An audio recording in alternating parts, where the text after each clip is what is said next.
Saya salam bapak dulu, bapak. Bapak terima bapak. Bapak ngomongnya bapak. Sudarlun Lapas kelas 3C Calang menyalurkan bantuan kepada 15 orang masyarakat terimbas pandemi COVID-19 di Kabupaten Aceh Jaya.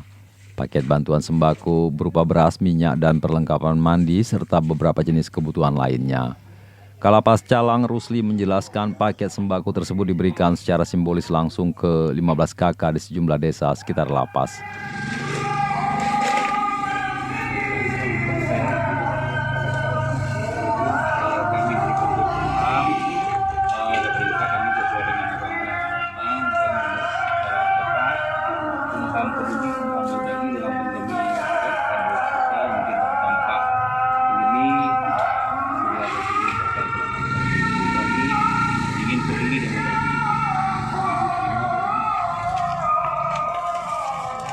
Penyerahan paket bantuan sembako kepada masyarakat yang terdampak COVID-19 ini dilakukan secara serentak oleh seluruh kanwil Kemenkumham di Indonesia.